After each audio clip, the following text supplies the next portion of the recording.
On a beaucoup parlé cette semaine de cette jeune femme de 29 ans, Marie-Renée Baillargeon, qui affirme avoir été agressée sexuellement il y a 15 ans par un avocat de Québec, organisateur du Parti libéral et quelqu'un qui, comme on dit, est un notable bien en vue. On sait que la police a fait son enquête et du côté des procureurs, on a décidé donc de ne pas aller de l'avant avec des accusations.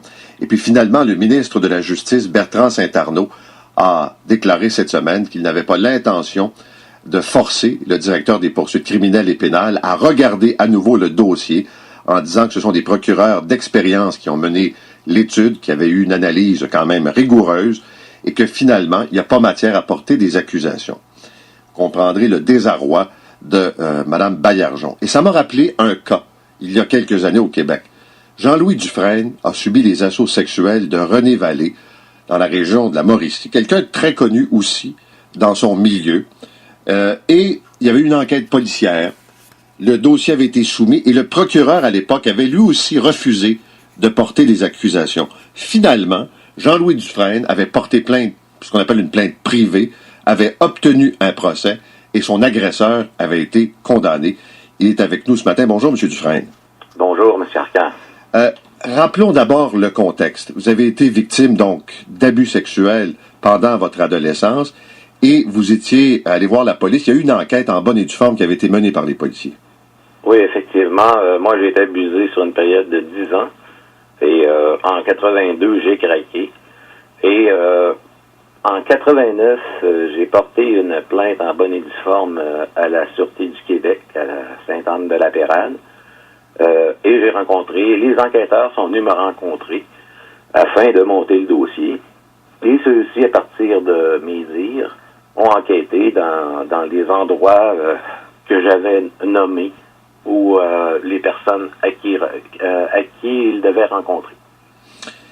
Et l'enquête s'est déroulée d'une façon vraiment positive. Ils avaient recueilli même les aveux de l'agresseur. Et pour des raisons dont on ne sait pas encore, le procureur a décidé de ne pas porter d'accusation. Le procureur, c'était Maître Jacques Trudel. Oui, il est maintenant juge à la Cour du Québec. Et pour une victime, c'est très peinant parce qu'on doit revivre les assauts du passé et on se sent délaissé. Et je peux bien comprendre la victime, Marie-Renée Baillargeon. Mais une chose, il y a une similitude entre les deux causes, c'est ce que je peux voir, il y a eu de l'influence. Et les deux causent autant sa cause qu'elle défend, et la mienne, ça s'est fait sur le règne libéral. Mais il y a une chose que je voudrais, on va en reparler. Trudel, pas Trudel, mais Vallée, votre agresseur, c'était un entrepreneur dans le coin, c'était quelqu'un qui était connu, qui était marié puis qui avait des enfants. Oui, effectivement. Et est-ce que c'était un organisateur libéral? Est-ce que c'était quelqu'un qui était associé au parti dans la région? Oui, effectivement. Il faisait beaucoup de bénévolat, était ami avec ces gens-là. Et est-ce que à l'époque, le procureur Trudel vous a dit pourquoi il voulait pas déposer des accusations? Le procureur Trudel, moi, j'ai demandé une rencontre à Trois-Rivières suite au refus dont les enquêteurs m'avaient fait part. Le chef enquêteur, Benoît Bergeron. Je rencontre le procureur à son bureau à Trois-Rivières. Une date est fixée. Et j'y vais accompagné de mes parents à l'époque. Alors donc, nous sommes dans le bureau et je lui pose la question. Selon ce qu'on m'a dit, les enquêteurs m'ont dit, il y a matière et vous ne portez pas d'accusation. Alors j'ai dit, qu'est-ce qui se passe là? J'étais vraiment en colère de tout ça. Le procureur Trudel dit, ça gâcherait la vie de l'agresseur et que ça changerait rien au bout de la ligne. Alors donc, quand on vous répond à la question que je lui posais, c'est une réponse vraiment qui n'a aucun sens. Et là, il vous a dit comme ça, devant témoin, ça gâcherait la vie de l'agresseur, puis vous, ça changerait rien à la vôtre. C'est ça, effectivement. Et par la suite, quand la cause, on a forcé le ministère public à prendre fait cause, mais il a fallu que je me prenne un avocat, une plainte privée. Eux autres font sortir les dossiers de la voûte de la SQ. Guy Bertrand avait fait sortir les dossiers. Guy Bertrand rencontrait à ses bureaux l'enquêteur Benoît Bergeron, et c'est là qu'on a pris la décision de porter une plainte privée, parce que c'était la seule avenue possible. Quand on voit dans les journaux là au sujet de Marie-Renée Baillargeon, Maître Bellemare, je ne sais pas s'il agit de la bonne façon, mais Guy Bertrand avait agi autrement. Et c'était... Et cette plainte privée a amené le procès, et votre agresseur a été reconnu coupable au procès. Ben oui, et là, tout le monde veut savoir c'est qui l'agresseur. La seule façon de le savoir, c'est de prendre la preuve et d'aller en pré-enquête devant un juge de la Cour du Québec. Et lui décidera, selon la preuve amenée, s'il y a enquête préliminaire. Et à partir de la décision de ce juge, si elle est positive, c'est sûr que l'accusé, son nom va sortir.